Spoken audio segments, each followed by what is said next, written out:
I'm glad to have you here. Follow my story until the end and comment the city you're watching from so I can see how far this has traveled. I came to Sunday dinner at my son's house, but he opened the door and said, "Mom, these dinners are for family only now. You're not invited."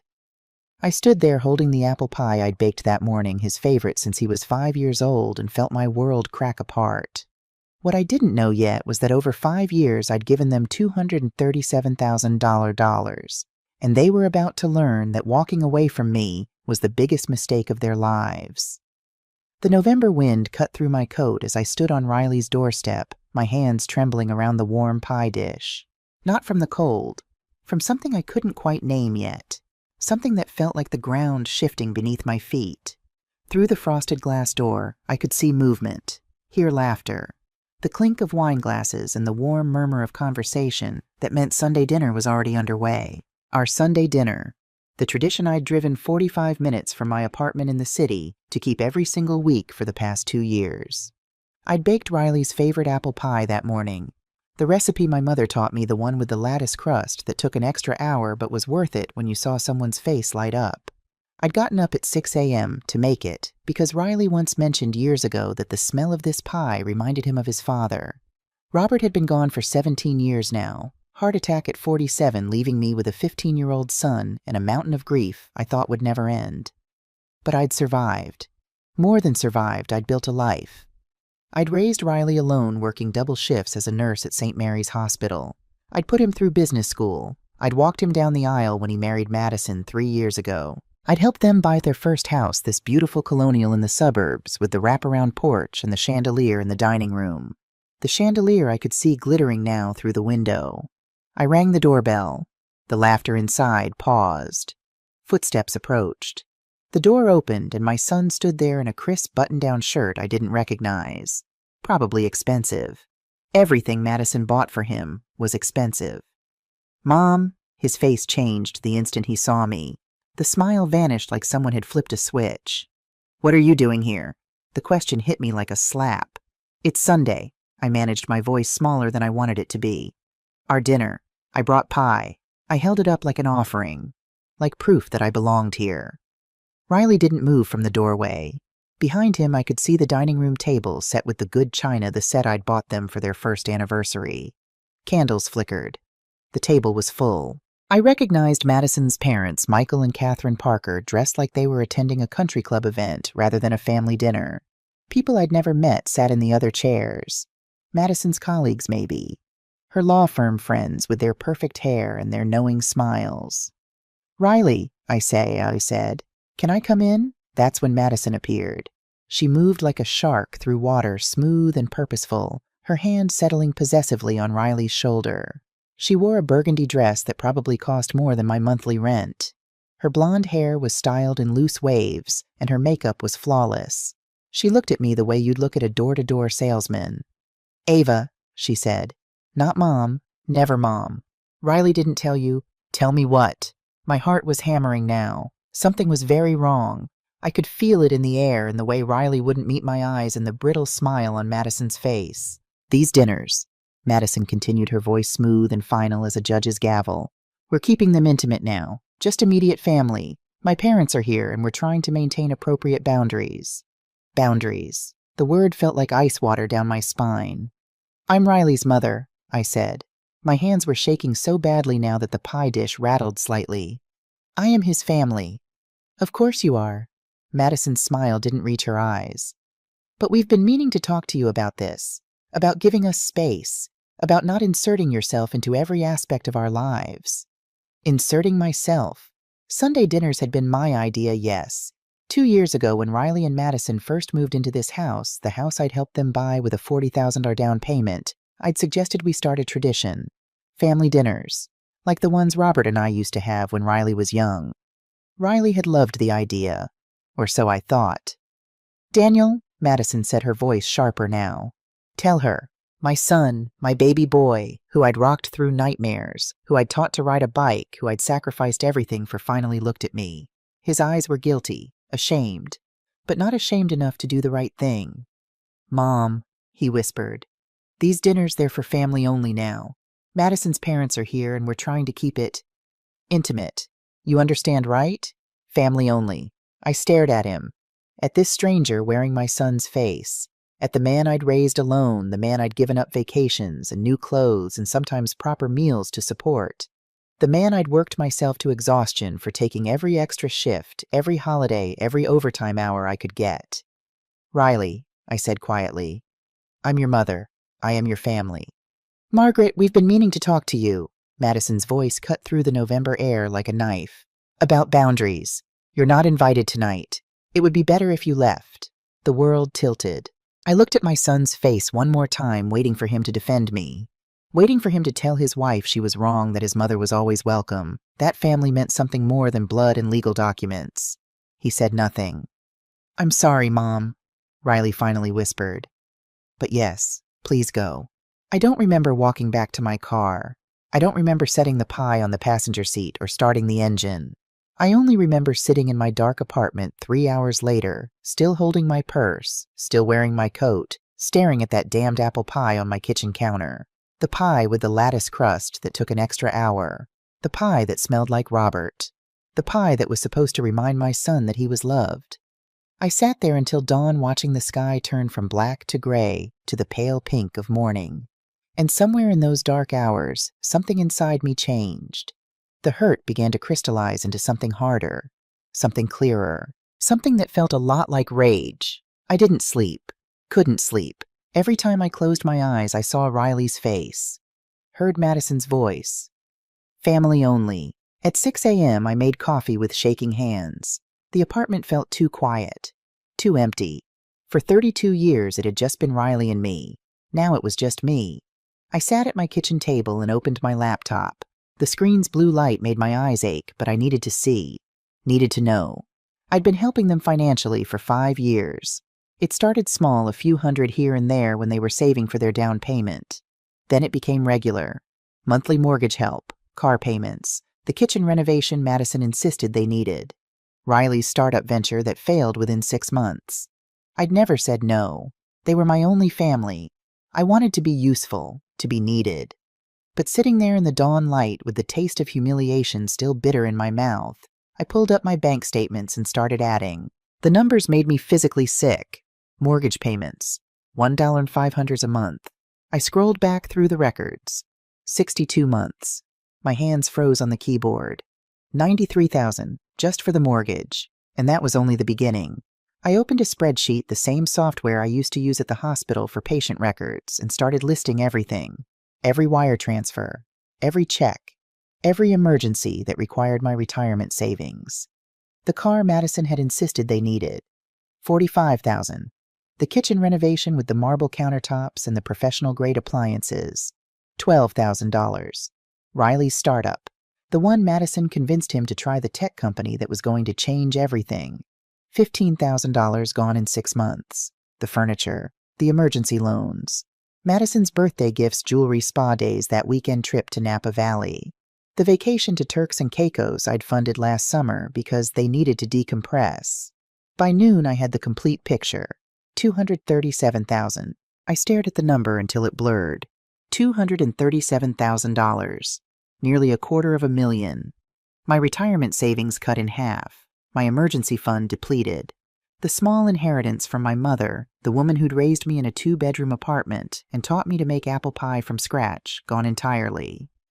For what? To be told I wasn't family, I got up and walked to the bathroom. My reflection in the mirror looked older than my 67 years.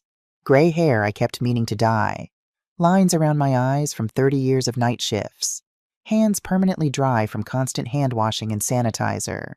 I'd spent my entire life taking care of other people. First my patients, then Riley. I'd been a good nurse, a good mother.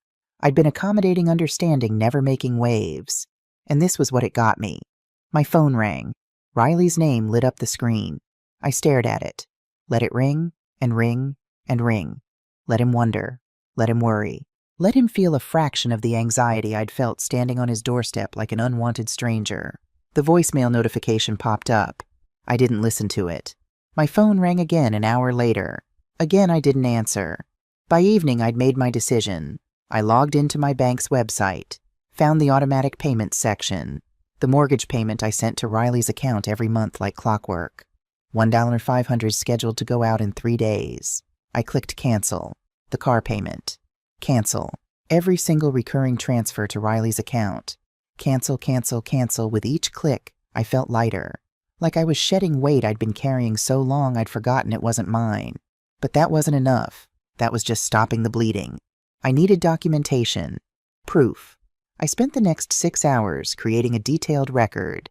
Dates, amounts, purposes. Some I remembered clearly, the $5,000 for their 3rd anniversary trip to Paris. Others I'd almost forgotten, the $2,000 for Madison's professional certification course, the one that helped her make partner track at her firm. Around midnight, I called Susan. Susan Brennan had been my friend since nursing school 45 years ago. We'd worked together at St. Mary's until she retired 2 years before me.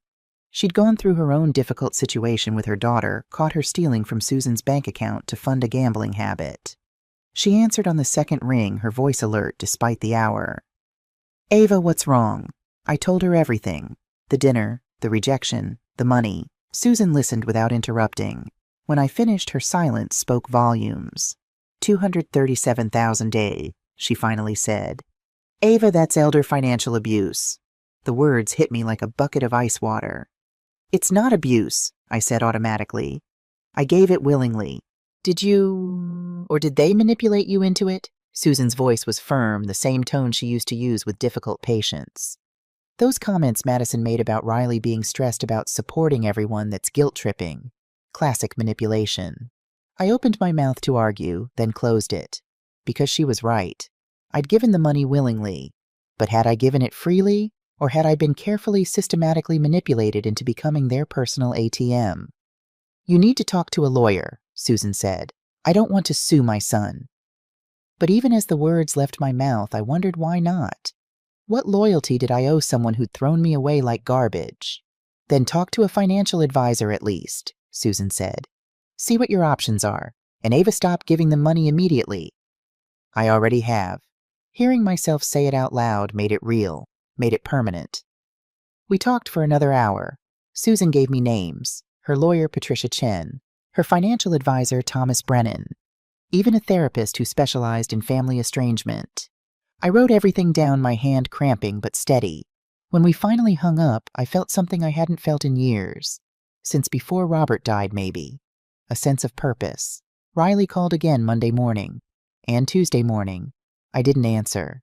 Let him taste a fraction of the silence I'd endured when he stopped calling me back. When Madison started answering his phone with that clipped, efficient voice. "He's busy, Ava. I'll tell him you called." He never called back then. Now he could see how it felt.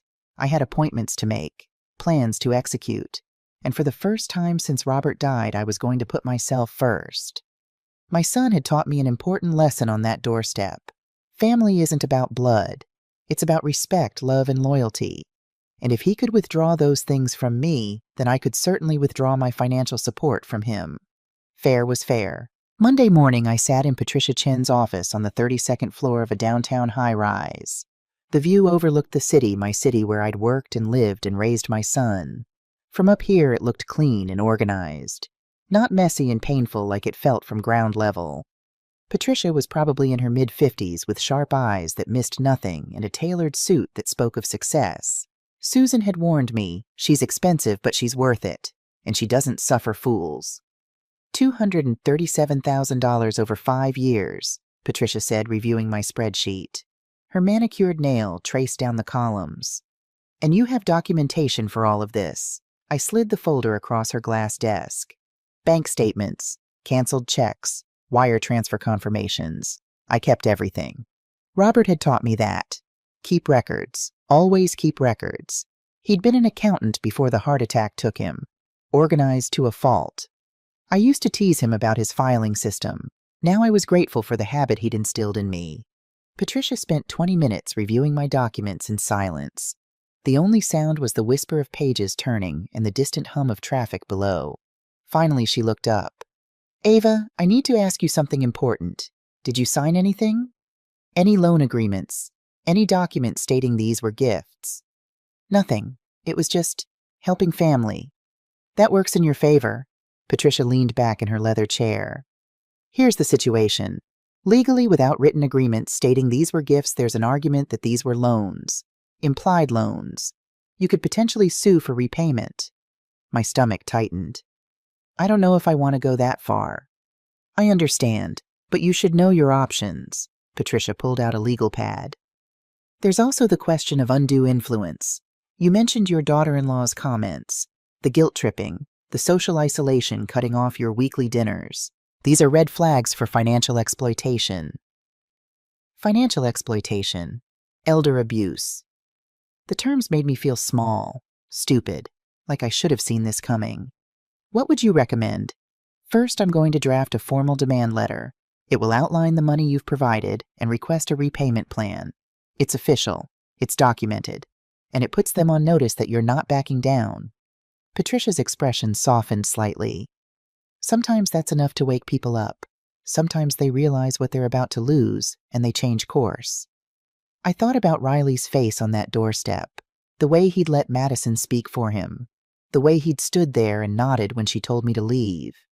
And if it's not enough, then we file a lawsuit. We pursue repayment through the courts. It will be public record. It will be uncomfortable, but you'll have legal standing to reclaim what's yours. I signed the retainer agreement with shaking hands, wrote a check for $3,500, watched my already depleted savings drop further. But it was worth it. For the first time since that horrible Sunday, I felt like I was taking control. The letter went out Wednesday by certified mail signature required. I imagined Madison's face when she opened it, saw the official letterhead, read the itemized list of every dollar, every wire transfer, every check. Good. Let her feel a fraction of the shock I'd felt. Thursday morning, my phone exploded. 7 missed calls from Riley before 9 a.m., 4 voicemails, each more desperate than the last. Mom, we need to talk. Mom, what's going on? Mom, Madison showed me some crazy letter from a lawyer. This is insane. Call me back, please. I was having coffee with Susan when he called again. She watched as I declined the call, then raised her cup in a small toast. Proud of you, she said. They're panicking. Good. They should be. That afternoon, Madison called from Riley's phone, a tactic I recognized immediately. She'd done this before when she wanted something used Riley's contact, so I'd answer. I let it go to voicemail. Ava, this is Madison. Her voice was controlled, but I could hear the tension underneath like a wire pulled too tight. I don't know what you think you're doing, but this letter is completely inappropriate. We're family. We don't handle disagreements with lawyers. Call me back immediately so we can discuss this, like adults. Like adults. I almost laughed. Adults don't abandon their mothers on doorsteps.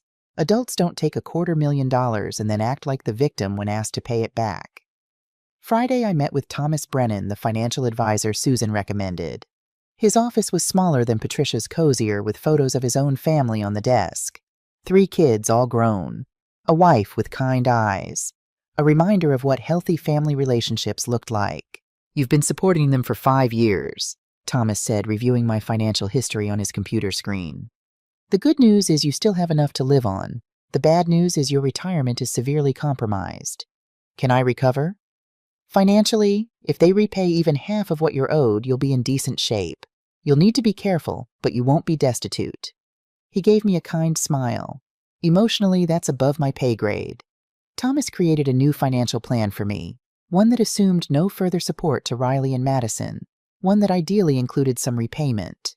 He also helped me open a new checking account at a different bank, transfer my remaining funds there, change all my passwords, remove Riley as my emergency contact. Just in case, Thomas said. People get desperate when money's involved. Better safe than sorry. I hadn't considered that Riley might try to access my account somehow, but Thomas was right to be cautious. I left his office with a folder full of documents and a strange sense of empowerment. For the first time in 5 years, my money was mine. My choices were mine. I wasn't just Riley's mother, the ATM he could count on whenever Madison wanted something new. I was Ava Morrison, retired nurse, widow, survivor, and I was done being used. Saturday afternoon, a car pulled up outside my apartment building. I was making tea when I heard the familiar sound of Riley's Audi, the one I'd helped him buy with a $45,000 loan 2 years ago. I went to the window and watched him get out. Alone. No Madison. He looked terrible. thinner than I remembered with dark circles under his eyes. He ran his hand through his hair, a nervous gesture he'd had since childhood, since the first day of kindergarten when I'd walked him to the classroom and he'd cried and begged me not to leave. I'd stayed an extra hour that day sitting in the hallway outside his classroom just so he'd know I was there. Now I watched him walk to the entrance of my building and I felt nothing. No urge to rush down and hug him. No maternal instinct to fix whatever was bothering him. Just a cold, clear detachment. My intercom buzzed. "Mom, it's me. Please, we need to talk." I stared at the intercom button. Part of me, the part that had raised him, that remembered him as a little boy bringing me dandelions from the yard that had rocked him through nightmares about losing his father, wanted to let him up. But I thought about that doorstep, about Madison's cold voice, about family only. I pressed the button. "Put everything in writing," I said, my voice steady. "Have your wife review it since she seems to make your decisions now. Give me a formal repayment plan through my attorney. Then we'll talk." "Mom, please." I released the button, cutting him off. Through the window, I watched him stand there for 10 minutes. He looked up at my windows, pulled out his phone, put it away, looked lost. Finally, he got back in his car and drove away. I waited for the guilt to come. The maternal instinct to call him back to fix this, to make it okay. It didn't come. Instead, I felt lighter. That night, I found something while organizing my evidence folder. An old email from Madison sent 2 years ago, right after they'd moved into the house. "Ava, your generosity is so appreciated. We couldn't manage without your support. You're the best mother-in-law anyone could ask for. Riley and I are so grateful to have you in our lives." I printed it out, added it to my file. Actions, after all, spoke louder than words. And Madison's actions, banning me from family dinners, calling me an intrusion, manipulating my son into choosing her over me, those actions told the real story. The following Tuesday, Patricia called. "They responded," she said. Or rather, their attorney responded. My coffee went cold in my hand. "They hired a lawyer." Madison did. Very quickly, I might add. Patricia's tone was dry. "She's a corporate lawyer herself, so she has connections. His name is Marcus Webb, big firm downtown." What did he say? "They're claiming everything was a gift, freely given with no expectation of repayment." That's not true. I know, which is why I asked them to provide that in writing signed by their attorney. Because if they formally claim that position, and we can prove otherwise, it becomes fraud. Patricia paused. "They haven't responded to that request yet." What does that mean? It means they're scared. They're trying to figure out which lie will cost them less. I spent the next week organizing everything else. I went to my bank and requested a complete transaction history, every transfer to Riley's accounts over the past 5 years. The banker, a young woman named Maria, looked at the amounts and raised her eyebrows but didn't comment. I collected old text messages. "Found conversations from years ago, Riley. Mom, can you help with the down payment on the car? I'll pay you back as soon as my bonus comes through." My response? "Of course, honey. Whatever you need." His bonus never came. Or if it did, it went to something else. The payment never came back to me. Another message from 3 years ago, "Riley, emergency car repair, $2,000. Just a loan until next month." Next month never came either. I even found a voicemail from 3 years ago. Riley's voice, younger, more carefree. "Thanks for the loan, Mom. I'll get it back to you next month. You're the best." He never had, of course. Every piece of evidence went into my file. Patricia was building a case whether I sued or not because the documentation itself was leverage. Thursday evening they came together. I was reading when I saw them through my window, Riley and Madison walking up the sidewalk with determined faces. Madison's heels clicked on the pavement like a countdown. The buzzer rang. Not a request this time. A demand. "Ava, we're coming up." Madison's voice sharp and commanding. "We need to settle this now." "No," I said calmly into the intercom. "Make an appointment through my attorney." "We're not leaving until you talk to us." Her voice rose. "This is ridiculous. You're being manipulated by that lawyer. We're family." I almost said it. Almost pressed that button and said I'm not invited, remember family only. But I didn't. Instead, I simply turned off the intercom. For 40 minutes, they buzzed. They called my phone. I muted it and went back to my book, a mystery novel Susan had recommended. Through the window, I watched my neighbor, Mrs. Rodriguez, from apartment 3B come out. She was in her 70s, a tiny Puerto Rican woman with a voice that could cut through steel. I couldn't hear what she said, but Riley's face flushed red. They left. That night the emails started. From Madison's personal account, not the joint email she shared with Riley. Long messages detailing everything they'd done for me. Visiting me regularly a lie. They came maybe once every 2 months. Including me in holidays until recently, until they decided I wasn't family anymore. Tolerating my intrusions into their life, their word, not mine. Each email was more accusatory than the last, more hostile, more calculated to make me feel guilty, to make me back down. I forwarded every single one to Patricia. "Save these," she told me over the phone. "They're documenting their own hostility. If this goes to court, this is evidence of their true feelings towards you." Friday afternoon, a registered letter arrived at my door. Not from their lawyer, from Madison directly. Inside was a check for $5,000 and a typed note on expensive stationery. "This settles any perceived debts. Cash this check and drop the legal action, or we'll have no choice but to pursue harassment charges against you." I stared at that check. $5,000. Less than 3% of what they owed me. And a threat on top of it. I called Patricia immediately. "Don't cash it," she said. "That's an admission that they owe you something, but accepting it could be construed as accepting a settlement. Send it back." And the harassment threat, laughable. "You've done nothing but exercise your legal rights. They're the ones showing up at your apartment unannounced, sending threatening emails. If anyone's being harassed, it's you." Patricia paused. "Ava, are you ready for this to get ugly? Because it's about to."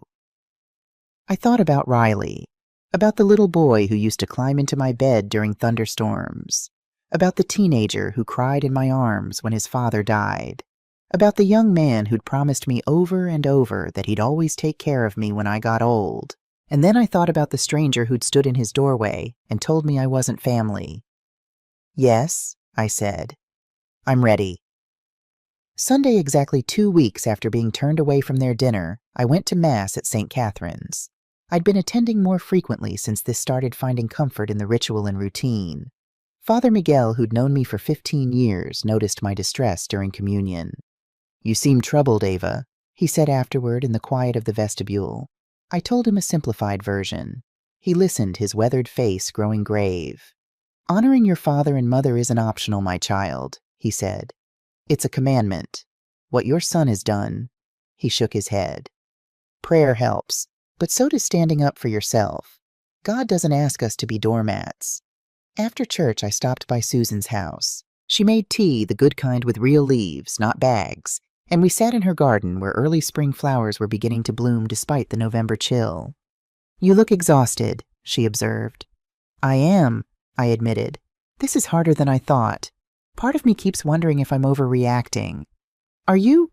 Susan fixed me with that sharp look, the one that had made junior nurses quake back in our working days. "They took $250,000 from you. They cast you aside when you'd served your purpose. They're now threatening you for asking for basic accountability. Which part is an overreaction?" She was right, of course, but knowing something intellectually and feeling it emotionally are different things. I was fighting my own son, the boy I'd carried, raised, sacrificed for. The grief of it was suffocating. "Take a few days," Susan suggested gently. "Stop checking your email. Stop answering calls. Let Patricia handle the legal side. You need to rest or you'll break." I took her advice. For the next 4 days, I turned off my phone except for 1 hour each evening. I read books I'd been meaning to get to. I took long walks in the park near my apartment, watching the autumn leaves fall and crunch under my feet. I cooked myself proper meals instead of picking at leftovers. Chicken soup with homemade noodles the way my mother taught me. Pot roast that filled my apartment with warmth and comfort. I let myself grieve. Not just for this situation, but for the son I thought I'd raised. The son who apparently had never existed. The fantasy I'd been clinging to for 32 years. By Thursday, I felt stronger, clearer, ready for whatever came next. Because something was coming. I could feel it in my bones. Friday morning, I turned my phone back on. 17 missed calls, a dozen text messages. But these weren't angry. These were different. "Mom, please, I miss you. Can we just talk, just the two of us? I made a mistake. I'm sorry. Please call me. I know I hurt you. Please give me a chance to make it right." All from Riley, nothing from Madison. And then the last message, from an unknown number. Ava, this is Michael Parker, Madison's father. I'd like to speak with you about this situation. Please call me at your earliest convenience. Madison's father. Now they were bringing in reinforcements. I called Patricia first. They're trying a different approach, I told her. Classic manipulation tactic, she said. Threats didn't work, so now they'll try appealing to your emotions. Don't engage unless I'm present. But curiosity got the better of me. I called Michael Parker from Patricia's office with her sitting beside me, the phone on speaker. Mrs. Morrison.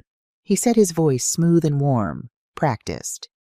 Thank you for calling back. I understand there's been some family tension. That's one way to describe it. I want you to know that Madison and Riley both feel terrible about how things unfolded. These young people, they get stressed. They say things they don't mean. His voice was paternal understanding, the voice of someone used to smoothing over problems, making deals. I'm sure we can resolve this without lawyers and hurt feelings. Mr. Parker, are you aware that your daughter and my son owe me $237,000? A pause, brief but telling. Madison mentioned you'd been very generous over the years, generous gifts to help them build their life. Loans, I corrected, which they've refused to repay. Well, that's a matter of interpretation, isn't it? In families, we help each other. I've helped Madison, too. I don't keep a ledger. His tone cooled slightly. Frankly, Mrs. Morrison, this legal action is embarrassing for everyone involved. What would people think? There it was. The real concern. Appearances. Madison's professional reputation. Their standing in the community. Mr. Parker, Patricia interjected smoothly, this is Patricia Chen, Mrs. Morrison's attorney. If your daughter and son-in-law would like to settle this matter, they can present a reasonable repayment proposal through proper channels. This is exactly the problem, Michael Parker said, his voice hardening. Lawyers turning family matters into business transactions. Ava, if you continue down this path, you'll lose your son forever. Is that really worth it for money? The words were designed to hurt, and they did. But I'd had time to think, time to grieve, time to get angry. I already lost my son, I said quietly. The day he told me I wasn't family. The money is just proof of how long I'd already lost him. You're making a mistake. This call is over, Patricia said and disconnected. I sat there, hands shaking, but not from fear, from rage. They were trying to make me feel guilty for expecting basic decency, basic respect, basic repayment of what I was owed, as if wanting dignity was somehow wrong. That afternoon, an envelope arrived by courier. Inside was a handwritten letter from Riley. His handwriting not Madison's precise corporate script. Mom, I know I hurt you. I know I messed up badly. Madison and I have been talking and we want to make this right. We can't pay you back all at once. We don't have that kind of money sitting around. But what if we gave you $1,000 a month? We could start immediately. We could have dinner together again. Be a family again. I miss you so much. I miss our Sunday dinners. I miss calling you just to talk. Please, can we just go back to how things were? Love, Riley, $1,000 a month. I did the math in my head the same way I used to calculate medication dosages during night shifts. At that rate, it would take 237 months to repay me. 19 years and 9 months. I'd be 86 years old. And they wanted to go back to how things were. With me giving, them taking, me being grateful for whatever crumbs of affection they threw my way. I took the letter to my weekly coffee date with Susan. We'd started meeting every Tuesday at a cafe near the hospital where we used to work. The owner, Marco, always gave us free refills and the corner table by the window. Susan read Riley's letter and snorted.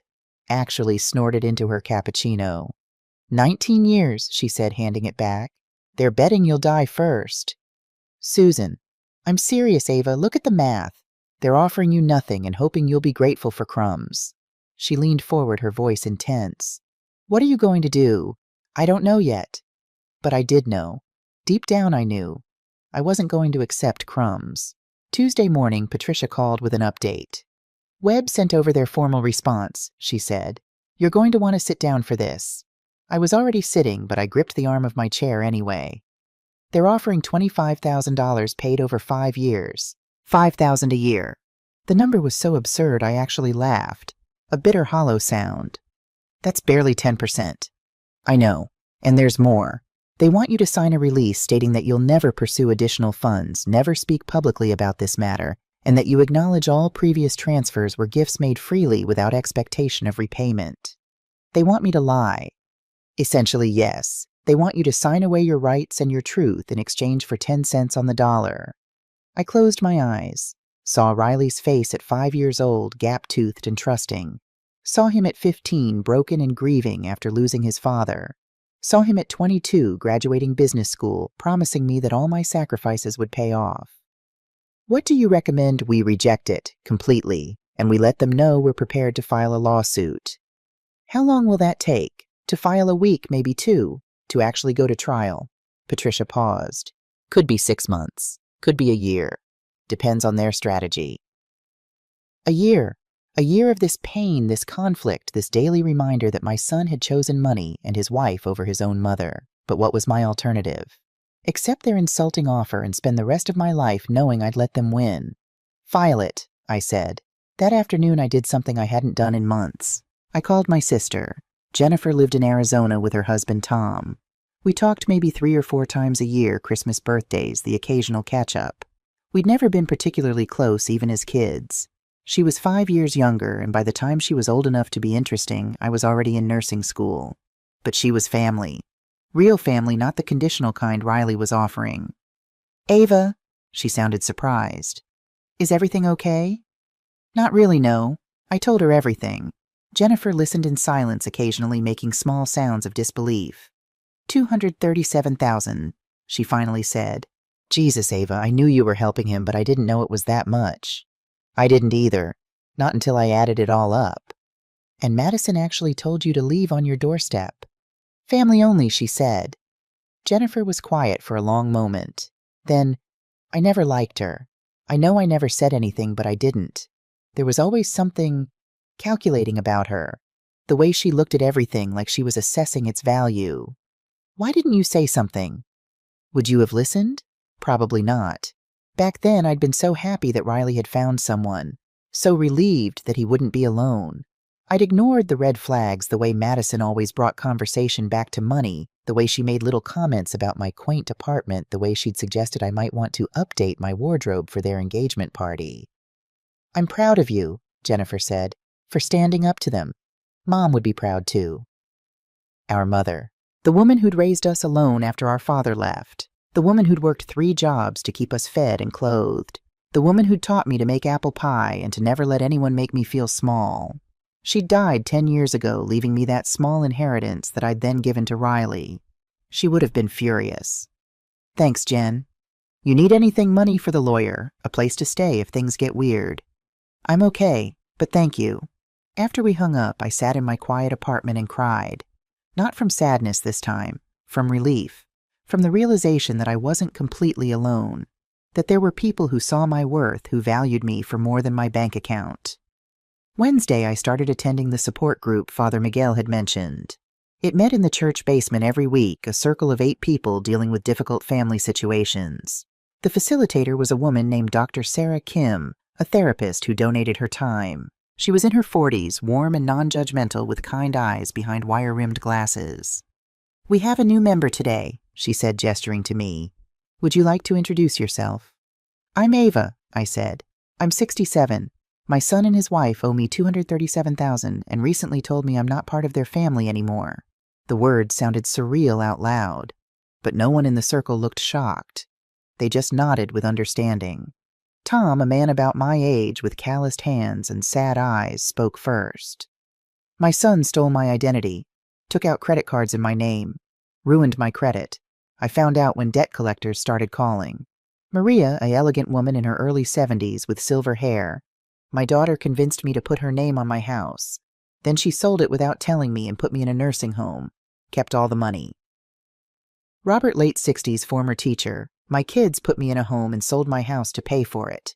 Never asked if I wanted to go. Never visited. I only got out because a social worker helped me. Each story was worse than the last, and yet everyone was surviving, fighting back, reclaiming their lives. The hardest part, Maria said, looking directly at me, is accepting that the person you loved isn't who you thought they were. My daughter isn't the little girl I raised. That person is gone if she ever existed. I had to grieve her like a death.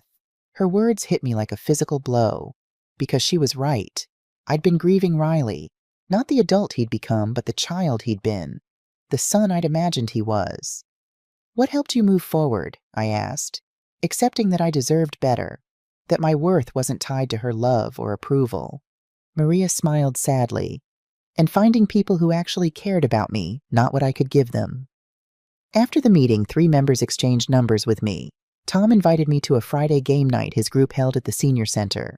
Robert offered to introduce me to his book club. Maria suggested we get coffee sometime. These strangers people I'd known for less than 2 hours were offering me more warmth and community than my own son had in months. I said yes to all of it.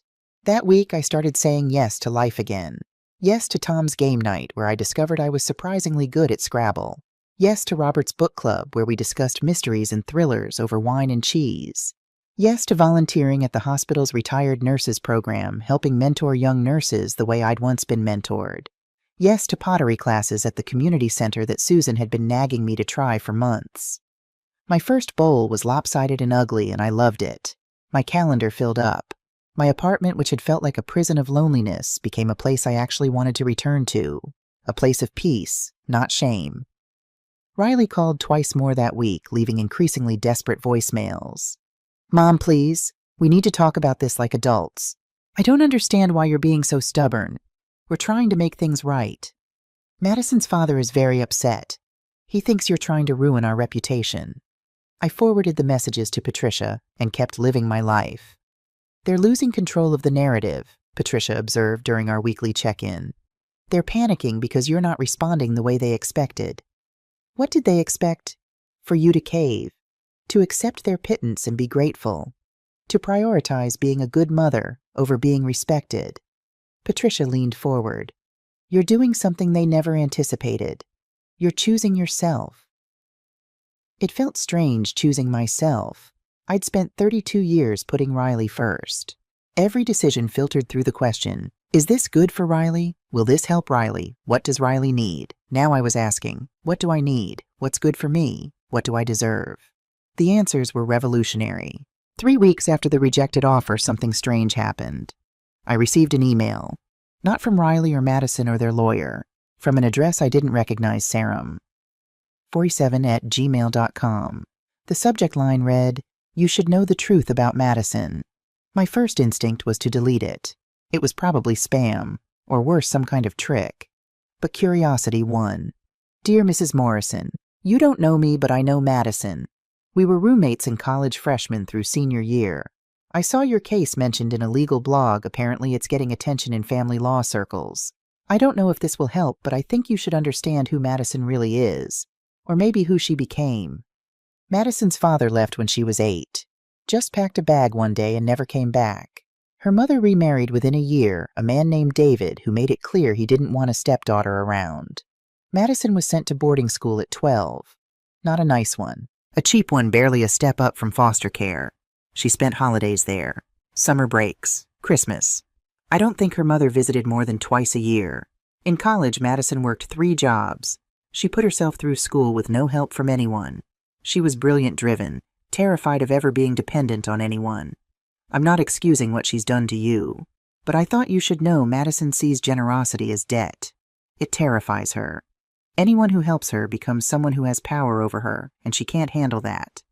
She pushed away every mentor who tried to help, burned bridges with professors who wrote her recommendations, even cut me off when I loaned her $500 during senior year. She paid it back with interest and never spoke to me again. I think with Riley's mother, she saw someone who would always have a claim on her husband. Someone who could always remind him that Madison's family abandoned her while his mother sacrificed everything. I don't know if understanding this changes anything, but I thought you deserved to know. Sarah Mitchell. I read the email 3 times. Then I sat back in my chair, my mind spinning. Madison wasn't just greedy. She was wounded, terrified, lashing out at the person who represented everything she'd never had a parent who stayed, who sacrificed, who loved unconditionally. Did it excuse her behavior? No. Did it make the cruelty hurt less? No. But it added context, nuance. It made Madison human instead of simply evil. I thought about my own mother, cold, critical, impossible to please. I'd sworn I'd be different with Riley, that I'd be warm and supportive and always there. Maybe I'd gone too far. Maybe I'd smothered him, made him dependent, prevented him from becoming truly independent. Maybe Madison and I were both damaged in different ways. She'd been abandoned. I'd been over-controlled. We'd both reacted by creating the opposite extreme, and Riley was caught in the middle, pulled between two women who'd never learned healthy balance. I forwarded the email to Patricia with a note, "Context not excuse, but thought you should see this." Her response came within an hour. "Interesting. Doesn't change the law, but it might change how we approach settlement discussions." That evening, I did something I hadn't done since this all started. I pulled out the old photo albums, the ones with Riley's baby pictures, his childhood, his teenage years. Pictures of Robert young and healthy holding our newborn son with wonder in his eyes. I'd been avoiding these albums. Too painful. But now I needed to remember. There was 5-year-old Riley covered in mud, grinning at the camera after helping me garden. Riley at 10, gap-toothed, holding up his first straight-A report card. Riley at 15, trying to look brave at his father's funeral, my arm around his shoulders. Riley at 18, graduation day, looking lost and found at the same time. Riley at 25, his wedding day. I'd walked him down the aisle since Robert wasn't there to do it. In the photo, Riley was looking at Madison with such hope, such love. Madison was looking at the camera, her smile perfect and controlled. I closed the album. That little boy was gone. The grieving teenager was gone. The hopeful young groom was gone. In their place was a 32-year-old man who'd chosen his wife's cruelty over his mother's love. I needed to grieve him. Really grieve him. Let go of who I'd hoped he'd become and accept who he actually was. Sunday I went to Mass again. Father Miguel's sermon was about forgiveness, and I wondered if he'd chosen it specifically for me. Forgiveness, he said from the pulpit, doesn't mean accepting abuse. It doesn't mean letting people continue to hurt you. It means releasing the poison of bitterness so it doesn't destroy you from the inside. After Mass, I lit a candle for Robert. Asked him wherever he was if I was doing the right thing. The candle flame flickered, but didn't answer. Monday morning, Patricia called with news. They want to meet, face-to-face. Mediation. Already. They're scared, Ava. Webb knows they don't have a case. They're trying to settle before we file the lawsuit. This Friday, court-mandated mediation with Judge Harrison. It's neutral territory. We present our evidence, they present their case, and the judge facilitates discussion. My stomach nodded. Do I have to see them? Yes, that's the whole point. But I'll be there. You won't be alone. Friday, 4 days away. 4 days to prepare myself to sit across a table from my son and his wife and demand they pay back what they stole. Okay, I said. I'll be ready. I wasn't ready. Thursday night I couldn't sleep. I lay in bed staring at the ceiling practicing what I'd say, how I'd keep my composure, how I wouldn't cry or rage or beg. At 3 a.m. I got up and made tea, chamomile the kind my mother used to make when I couldn't sleep as a child. I sat at my kitchen table, the same table where I'd done Riley's homework with him, where we'd eaten countless dinners, where he'd told me about his first day of kindergarten and his first heartbreak and his proposal to Madison. My phone buzzed. A text message from an unknown number. Mom, it's me. I'm using a friend's phone because I knew you wouldn't answer mine. Please don't go to mediation tomorrow. Please. We can work this out ourselves. Madison is willing to negotiate. Just the 3 of us. No lawyers. Please. I stared at the message. No lawyers. Just the 3 of us. Which really meant just Madison and me with Riley as her silent supporter. I typed back, see you in mediation. Then I blocked the number. Friday arrived cold and gray. I dressed carefully in my best navy suit, the one I'd bought for Robert's funeral and rarely worn since.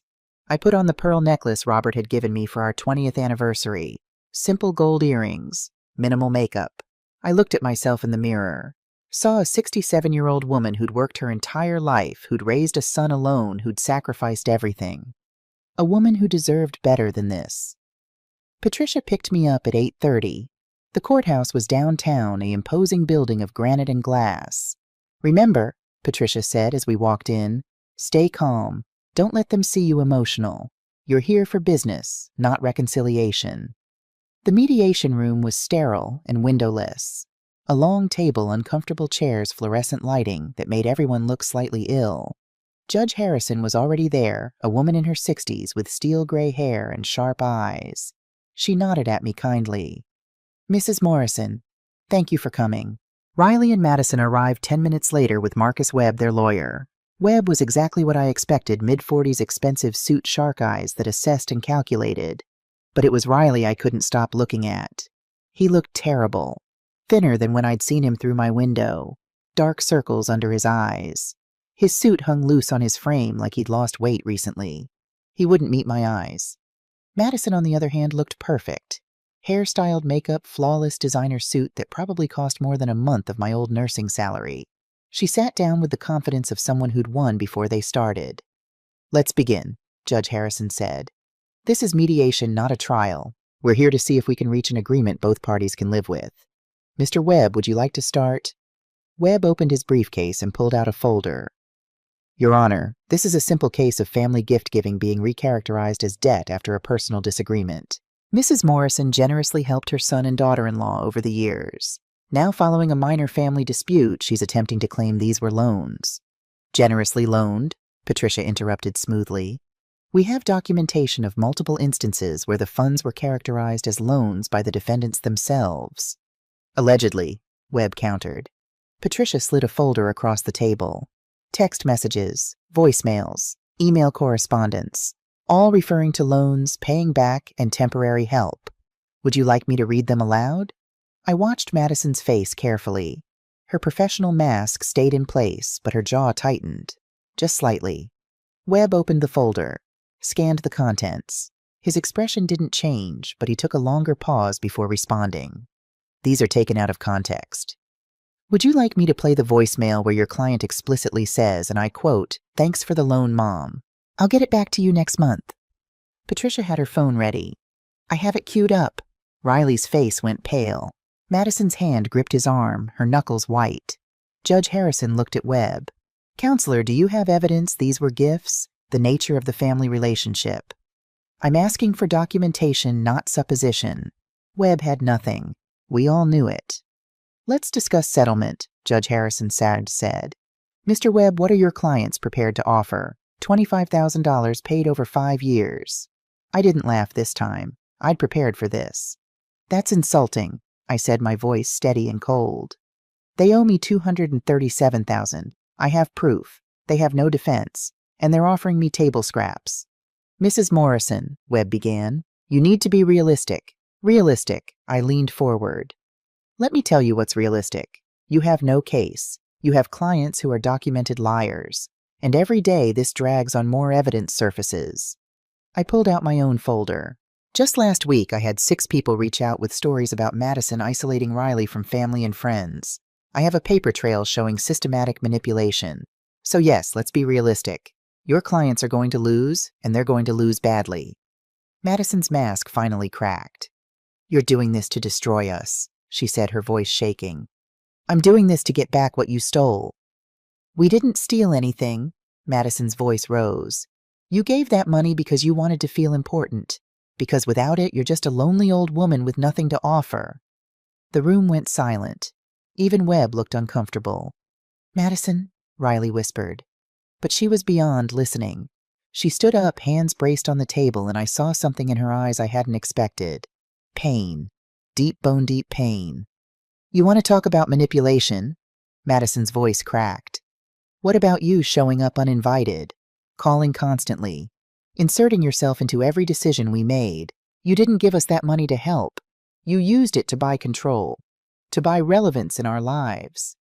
"That's enough," Judge Harrison said sharply. "Ms. Parker Morrison, I suggest you let your attorney speak for you." But Madison wasn't finished. "You had your turn at family. This is ours. Why can't you just let us be?" And there it was, the wound beneath the anger. Madison hadn't just been greedy. She'd been terrified. Terrified that I would always have a claim on Riley that she couldn't match. Terrified that his love for me meant less love for her. Terrified of being abandoned again like her father had abandoned her. Like her mother had abandoned her to boarding school. I looked at Riley. Really looked at him. "Did you know she was going to say that?" I asked quietly.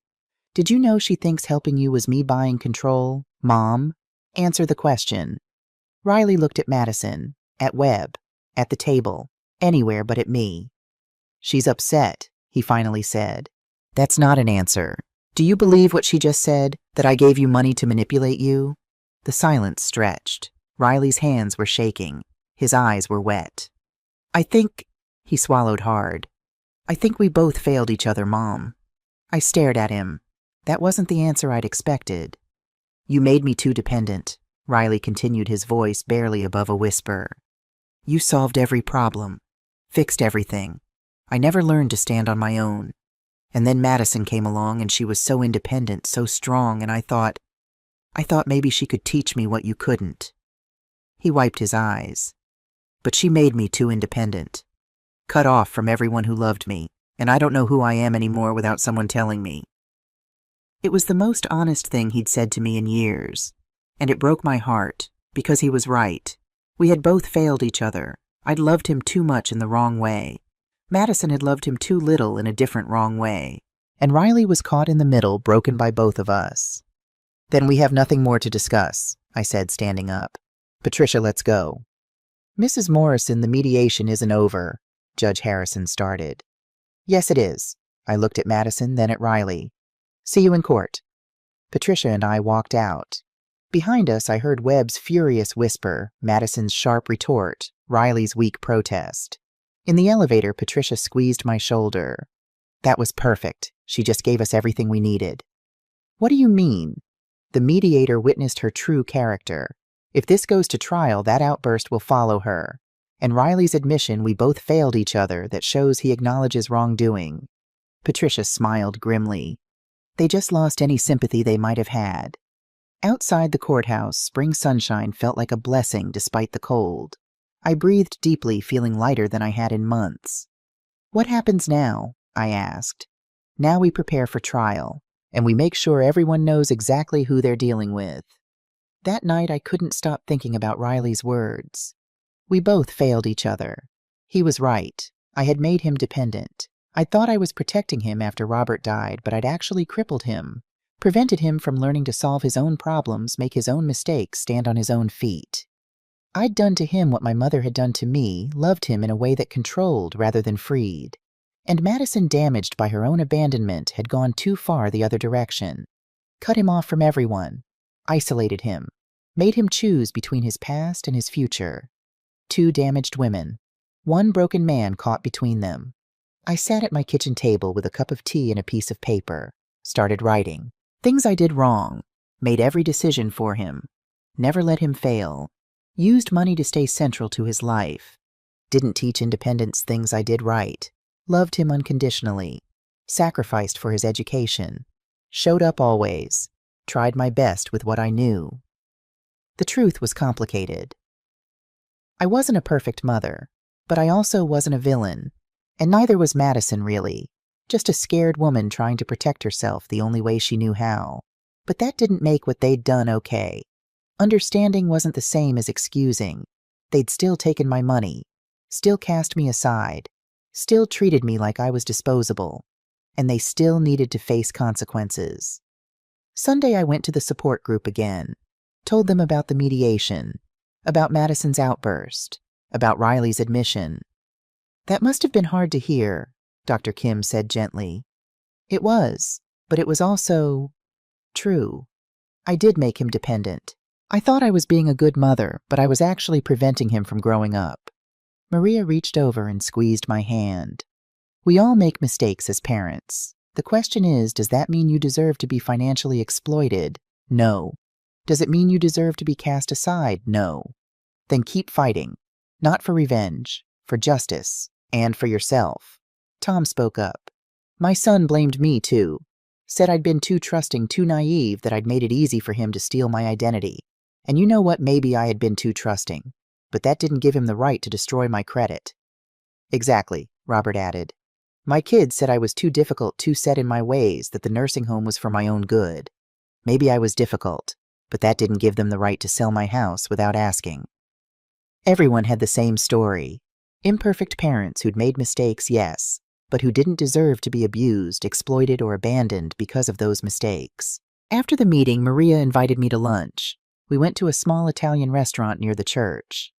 "I'm going to tell you something I've never told the group," she said over minestrone soup. "After my daughter sold my house after I got out of that nursing home, I wrote her a letter. I never sent it, but I needed to write it. What did it say?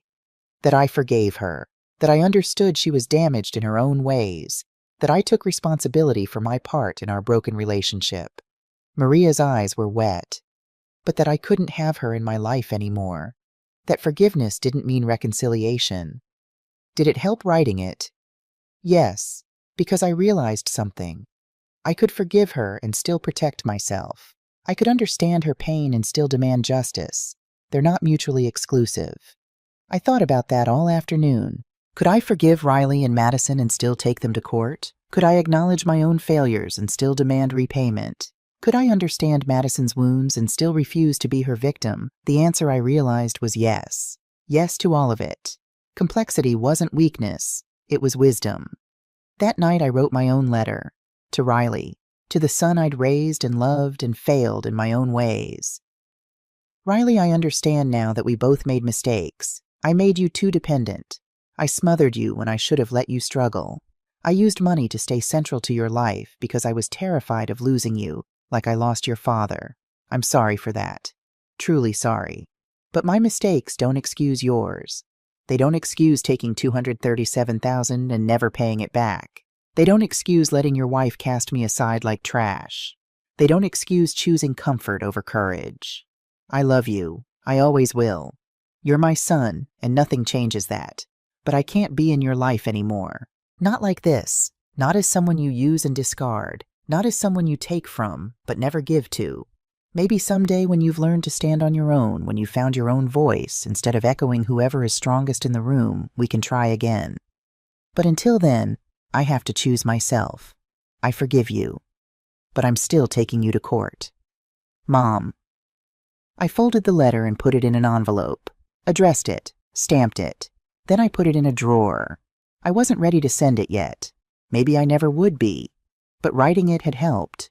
It had helped me see that love and boundaries weren't opposites, that forgiveness and justice could coexist, that I could grieve my son and fight him at the same time. The week after mediation, my apartment became a war room. Patricia came over Tuesday evening with boxes of documents. We spread everything across my kitchen table: bank statements, text messages, emails, voicemails transcribed and annotated. "The trial is in 3 weeks, she said, organizing papers into neat stacks. "Judge Martinez is known for being no-nonsense.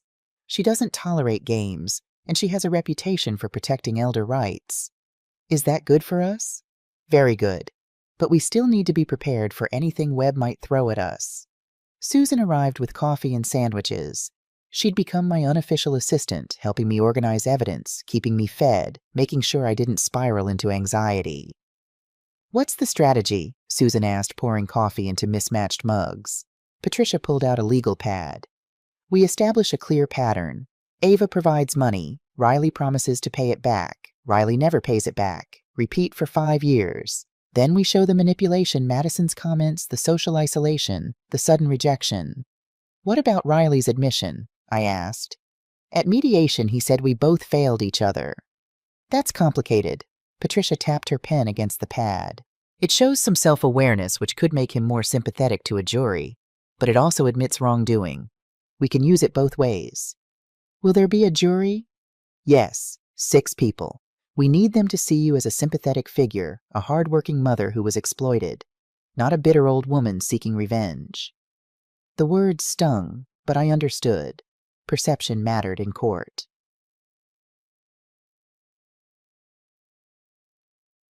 Wednesday morning, I received a call from an unknown number. Against my better judgment, I answered. "Mrs. Morrison, this is Dr. Ellen Vasquez. I'm a family therapist. Madison Parker Morrison asked me to reach out to you." My stomach tightened. "I'm listening." "Madison would like to participate in family therapy sessions with you and Riley to work through these issues before the trial." "No lawyers, just therapy." "That's correct. A neutral space to communicate and heal." I almost laughed. "Tell Madison that if she wants to communicate, she can do it through her lawyer, or in court. Those are her options. Mrs. Morrison, I understand you're hurt, but do you understand what it's like to have your son tell you you're not family, to discover you've given $250,000 to people who see you as an ATM? Dr. Vasquez was quiet for a moment. No, I don't, I'm sorry. Then please don't tell me what I should do. I hung up. My hands were shaking. Susan, who'd been pretending not to listen, came over and put her arm around my shoulders. They're trying to manipulate you into dropping the case, she said. I know. Good. Don't fall for it. That afternoon, something unexpected happened. A young woman showed up at my apartment, early 20s, nervous, clutching a folder. Mrs. Morrison, my name is Emma Harrison. I work at Riley's company. Can I talk to you? I hesitated, then let her in. Emma sat on my couch, the folder tight in her hands. I don't know if I should be here. I could get fired, but I saw the mediation listed in court records. It's public, and I thought you should know something. What? Riley's been embezzling from the company. The words hit me like cold water. What? Wow. Not a lot. Small amounts. $500 here, $1,000 there. But it's been going on for about a year. I'm in accounting. I noticed the discrepancies 3 months ago. Emma opened her folder, showed me spreadsheets, highlighted entries, patterns of missing money. I reported it to my supervisor. She told me to keep quiet, that Riley was being handled internally, but nothing's changed. He's still doing it. Why are you telling me this? Emma's eyes filled with tears. Because my grandmother raised me. My parents were addicts. She worked as a school cafeteria worker her whole life and gave me everything. When she got sick, I took care of her until she died. She wiped her eyes. I heard what Riley did to you, how he and his wife treated you, and I thought you should know what kind of person he really is. I stared at the spreadsheets. Evidence of yet another betrayal. Can I keep these? I asked. I made copies, for you and for whoever you need to show. After Emma left, I called Patricia immediately. This changes things, Patricia said after I explained. This shows a pattern of financial dishonesty beyond just you. It makes him less credible. Will we use it at trial? Maybe. Depends on how things go. But it's good insurance. Friday, I went to my pottery class, my 3rd session. My bowl was still lopsided, but I was getting better at centering the clay. The instructor, Marcus, a retired art teacher in his 70s, watched me work. You're fighting it, he observed. Let the clay tell you where it wants to go. I want it to be perfect. Nothing's perfect, that's what makes it beautiful. I thought about that while my hands shaped the wet clay. About Riley. About my expectations of perfect motherhood, perfect son, perfect family. Maybe the imperfection was what made it real. Sunday, Father Miguel pulled me aside after Mass. Big week coming up, he said. Trial starts Wednesday. How are you feeling? Terrified, angry, sad, determined. I paused. All of it at once. That's normal. You're doing something brave. Father Miguel put his hand on my shoulder. Remember, seeking justice isn't the same as seeking revenge. You're standing up for yourself. That's righteous. What if I lose? Then you lose. But you'll lose knowing you fought for your dignity. That's worth something. That evening, Riley called. I was so surprised I actually answered. Mom! His voice was hoarse. Please don't do this. Please. Riley, I know what we did was wrong. I know. But taking us to court, do you know what this will do to Madison's career, to our reputation? Do you know what you did to my retirement, to my sense of worth? We'll pay you back. Every penny. I promise. Just drop the lawsuit. You promised before, Riley. Many times. I have the voicemails. He was crying now. Actually crying. I'm your son. Doesn't that mean anything? You're the one who told me I wasn't family. I didn't mean it. Madison was upset her parents were there. I didn't know what to say. You knew exactly what to say. You said nothing. You chose her over me. Because I love her. The words hung in the air between us. I love her, Mom. I know she's difficult. I know she treated you badly. But I love her. And I don't know how to choose between you. My heart broke a little, because I heard it now, the truth beneath the words. Riley wasn't malicious. He was weak, caught between two strong women unable to stand on his own. Then don't choose, I said quietly. Stand up for what's right. Admit what you did. Take responsibility. Pay back the money. That's not choosing sides. That's being an adult. I can't. Webb says if we admit the loans in court, we're opening ourselves up to fraud charges. Then you have a problem. Mom, I'll see you in court, Riley. I hung up. And this time, I didn't cry. Wednesday morning arrived cold and clear. I dressed in my navy suit again. The pearls, simple makeup. Susan drove me to the courthouse. You've got this, she said, squeezing my hand. I hope so. The courtroom was smaller than I expected. Wood paneling, a judge's bench, tables for the lawyers, rows of seats for observers. Maria from my support group was there. Tom and Robert, too. Jennifer had flown in from Arizona. Uncle Frank Robert's best friend sat in the back row giving me a thumbs up. I had people, real people who cared about me, not what I could give them. Riley and Madison sat at their table with Webb. Madison looked perfect as always. Riley looked like he hadn't slept in days. Judge Martinez entered, a woman in her 60s with silver hair and sharp eyes behind reading glasses. All rise. The trial began. Day 1 documentation. Patricia stood and addressed the court. Her voice was clear, professional, devastating. Your Honor, this is a simple case of breach of contract. Ava Morrison, a retired nurse and widow, provided $237,000 to her son Riley Morrison and his wife Madison Parker Morrison over a 5-year period. These funds were characterized as loans by the defendants themselves. They have refused to repay. We're here to seek justice. She presented the evidence methodically. Each bank transfer projected on a screen. Each text message read aloud. Each voicemail played for the courtroom. The jury, 3 men, 3 women ranging from their 30s to their 60s, listened intently. One woman about my age with kind eyes shook her head slightly when the total amount appeared on screen, $237,000. Webb tried to argue context. Family dynamics, the spirit of giving. Judge Martinez cut him off. Counselor, do you have documentation showing these were gifts? The relationship itself. Documentation, Mr. Webb, not narrative. He had nothing. By the end of the first day, Patricia had established the facts beyond dispute. Money was given. Promises were made.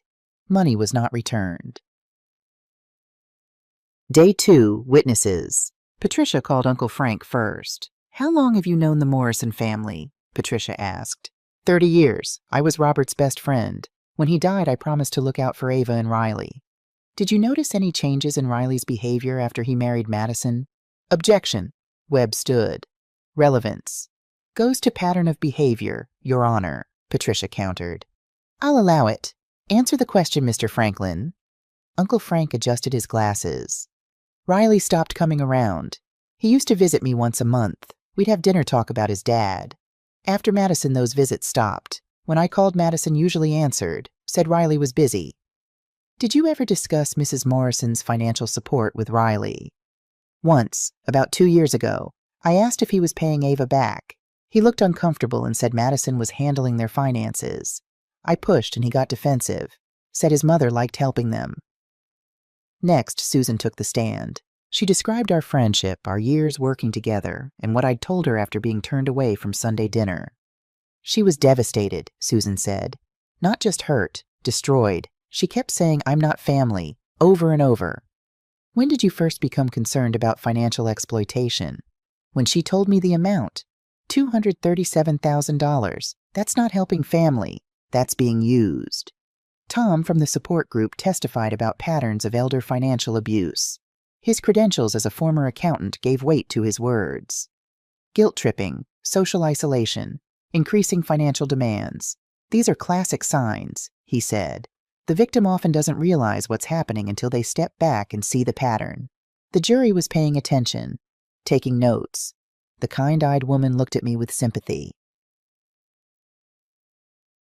Then Patricia called me.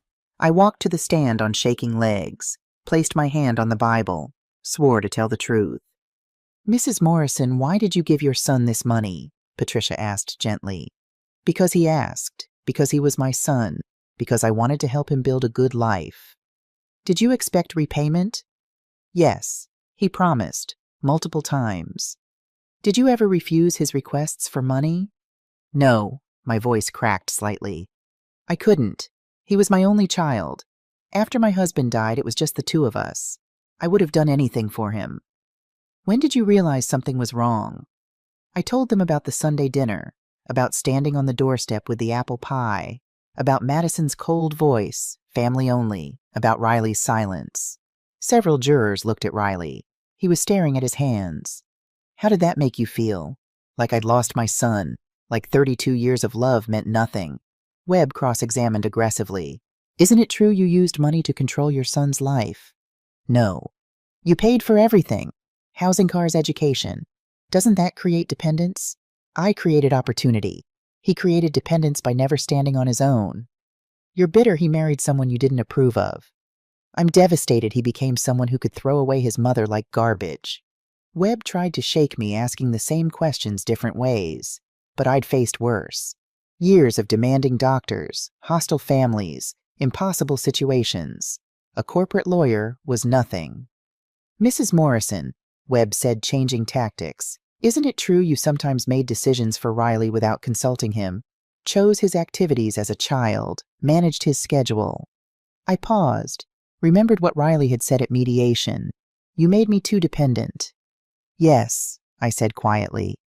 After his father died, I was terrified of losing him too, so I tried to protect him from everything. I see now that I made mistakes. I didn't teach him independence the way I should have. The admission surprised Webb. He hadn't expected honesty. But I continued. My mistakes as a mother don't excuse theft. They don't excuse cruelty. I wasn't a perfect mother, but I didn't deserve this. The kind-eyed juror nodded slightly. Webb put Madison on the stand. It was a risk, and he knew it. Ms. Parker Morrison, can you describe your relationship with the plaintiff? Ava was always involved in our lives, our decisions, our home. Madison's voice was controlled, professional. At first, I appreciated her generosity, but it came with strings, expectations. What kind of expectations? That we'd spend every Sunday with her, that we'd call her every day, that we'd consult her on major decisions. It felt suffocating. Patricia's cross-examination was surgical. Ms. Parker Morrison, you're a corporate lawyer, correct? Yes. So you understand contracts, legal obligations, documentation. Of course. Then why didn't you document these alleged gifts in writing? Get a signed statement from Mrs. Morrison that these funds were gifts with no expectation of repayment. Madison hesitated. It was family. We trusted each other. Did you, because you've alleged that Mrs. Morrison used this money to manipulate and control? If you truly believed that, why did you keep accepting it? We needed help. For 5 years, $237,000 worth of help. Patricia pulled out a document. According to your own financial disclosures, you and Riley have a combined income of $285,000 per year. Why did you need a retired nurse's money?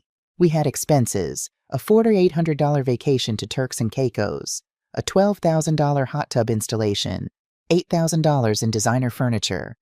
Patricia listed each one. Were these necessities? Madison's face flushed. We deserved to enjoy our lives. On someone else's retirement savings. She gave it willingly. Did she? Patricia played the voicemail. Riley's voice filled the courtroom. Thanks for the loan, Mom. I'll get it back to you next month. That's your husband explicitly calling it a loan. Were you present when he made this promise? I don't remember. You don't remember your husband borrowing $15,000. Webb objected, but the damage was done. Then came the moment that changed everything. Twist 5. Patricia called an unexpected witness, Emma Harrison. Webb stood immediately. Objection. This witness wasn't disclosed. She came forward yesterday, Your Honor. New evidence of pattern of behavior. Judge Martinez frowned. Approach. The lawyers huddled at the bench. Whispered arguments. Finally, the judge nodded. I'll allow it, but keep it brief, Ms. Chen. Emma took the stand, nervous but determined. Ms. Harrison, what is your relationship to the defendant? I work in accounting at his company, Morrison and Associates. And you came forward with information? Yes. Riley Morrison has been embezzling from the company, small amounts over the past year. I have documentation. The courtroom erupted. Madison went white. Riley looked like he might be sick. Webb was on his feet. Your Honor, this is outrageous. It goes to credibility, Your Honor, Patricia said calmly. Shows a pattern of financial dishonesty. Judge Martinez banged her gavel. I'll allow it. Continue, Ms. Chen. Emma presented her spreadsheets. The missing money. The pattern. By the time she finished, the jury was looking at Riley with disgust. Webb called Riley to the stand. A desperate move. Mr. Morrison, tell us about your relationship with your mother. Riley's voice was quiet. She was everything after Dad died. She worked so hard to give me a good life. I know she sacrificed. And the money she gave you, I thought it was just her helping. I didn't realize she was keeping track. Patricia's cross was devastating.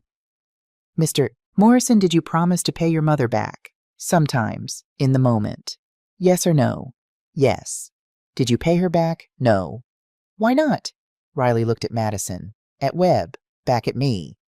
Because I thought she'd always be there. I thought I had time. Did you embezzle from your company? That's not relevant, Webb started. Answer the question, Judge Martinez ordered. Riley's shoulders slumped. Yes, small amounts. I was going to pay it back. Just like you were going to pay your mother back. Silence. Your witness showed a pattern, Mr. Morrison. You borrow money, promise to repay, never do, whether it's from your mother or your employer. Isn't that theft? I never meant intent doesn't change facts.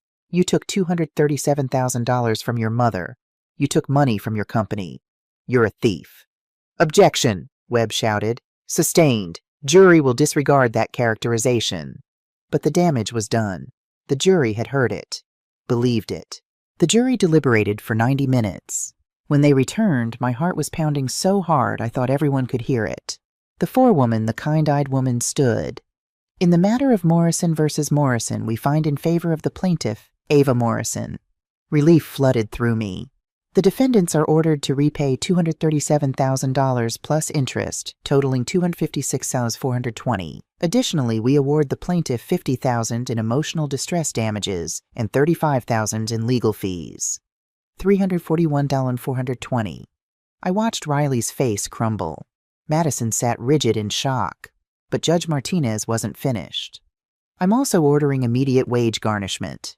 25% of both defendants' incomes until this debt is satisfied. Additionally, a lien will be placed on all property currently owned by the defendants. Your Honor, Webb protested, that's excessive. What's excessive, counselor, is stealing from your mother and then trying to justify it in my courtroom. Judge Martinez looked at Riley and Madison with open contempt. You will pay every penny. And if you attempt to hide assets, transfer property, or otherwise evade this judgment, I will hold you in contempt. Am I clear? Yes, Your Honor, Webb said weakly. Outside the courthouse, reporters were waiting. The case had gotten attention, elder abuse family betrayal, $250,000. Patricia had prepared a statement for me. This case was never about money, I said, reading carefully. It was about dignity, respect, and holding people accountable for their actions. I hope this sends a message that elderly parents are not ATM machines for their children's lifestyle choices. The cameras flashed. Questions shouted. Patricia guided me to Susan's car. You did it, Susan said, hugging me. I did, but I didn't feel victorious. I felt empty. That night the story went viral. Grandmother wins $341,000 from son who banned her from family dinner. My phone wouldn't stop ringing. Media requests, interview offers, messages of support from strangers around the world. But the message I couldn't stop reading was from Uncle Frank. Robert would be proud of you, Maggie. You didn't just win a case. You won your dignity back. I slept that night better than I had in months. A week later, a letter arrived. Handwritten. Riley's writing. Mom, you were right about everything. I was weak. I am weak. Madison is filing for divorce. She can't handle the financial strain, the embarrassment, the judgment lien on our house. She's moving back in with her parents. I'm losing everything. The house, the car, my reputation. Maybe my job, too, after the embezzlement came out. But I already lost the most important thing. You. I don't expect forgiveness. I don't deserve it. But I need you to know you were a good mother. The best mother. You gave me everything and I threw it away. I was a bad son. A weak man. I let Madison manipulate me because it was easier than standing up to her. I let her isolate me from you because I was too cowardly to choose. You asked me at mediation if I believed you manipulated me with money. The truth is, I don't know. Maybe you did sometimes. Maybe you held on too tight. But that doesn't excuse what I did. What we did. I'm sorry. I'm so sorry. I'm starting therapy. Trying to figure out who I am without someone telling me. It's hard. Scary. Madison left me. My friends don't return my calls. My company is deciding whether to press charges or let me resign quietly. All I have left is the hope that someday, maybe years from now, you might forgive me. I love you, Mom. Riley P.S. No return address because I don't want you to feel obligated to respond. This isn't manipulation, just truth. I read the letter 100 times, cried until I had no tears left. Then I did something I'd been avoiding. I wrote back, Riley, I forgive you. But forgiveness doesn't mean forgetting. It doesn't mean going back to how things were. It means I'm releasing the poison of bitterness so it doesn't destroy me. You're right that I held on too tight sometimes. After your father died, I was terrified of losing you too. I tried to protect you from everything, and in doing so I prevented you from learning to protect yourself. I made you dependent. That was my failure. But you're an adult now. You made choices. You chose Madison's cruelty over basic decency. You chose comfort over courage. Those were your failures. We both have work to do. I hope you find yourself in therapy. I hope you become the man your father would be proud of, the man I raised you to be. But I can't be part of that journey. Not now, maybe not ever. This isn't punishment. It's self-preservation. I'm building a new life. I have friends who value me, purpose that fulfills me, peace that I haven't felt in years. There's a Riley-shaped hole in that life. There always will be. But I've learned to live with it. Maybe someday, if you truly change, if you truly grow, we can try again. Not as mother and dependent son, but as two adults who respect each other. Until then, I wish you well. I love you. I always will. Mom, I sealed the letter, stamped it, mailed it, and felt lighter. My life looked different now. I was leading the support group at church, 8 people who'd been through similar betrayals, finding healing together. I joined Robert's book club permanently, started dating Thomas, the financial advisor. Nothing serious, just companionship and conversation. I'd finished my pottery class and started painting. My apartment walls were covered with amateur art lopsided bowls, abstract canvases, proof that I was creating instead of just surviving. The money started coming in. 25% of Riley's salary, 25% of Madison's. It would take years, but I'd get it back. I heard through Uncle Frank that Riley and Madison had divorced, that Riley was living in a small apartment working an entry-level job after resigning from his company, that he was in therapy twice a week, that he'd sent me flowers on my birthday. I'd received them, didn't respond. Jennifer visited from Arizona. We spent a week together reconnecting as sisters. She'd never been good at emotions, but she tried. You seem happy, she observed one evening over wine. I am, mostly. But there's still a hole, where Riley should be. Maybe that's okay. Maybe some holes don't get filled. We just learn to walk around them. One Sunday I visited Robert's grave. I did this occasionally, now talking to him, updating him on life. I won, Robert, I said, sitting on the grass beside his headstone. But it doesn't feel like winning. Our boy is broken. Maybe he always was. Maybe I broke him by loving him too much. Maybe Madison broke him by loving him too little. Maybe he broke himself. The wind rustled through the cemetery trees. I learned something, though. Generosity without boundaries isn't love. But boundaries without grace isn't love either. I chose myself. It was necessary. But there's a cost. There's always a cost. I traced his name on the headstone. Robert James Morrison, beloved husband and father. I have a good life now. Friends who care. Purpose. Even Thomas, you'd like him.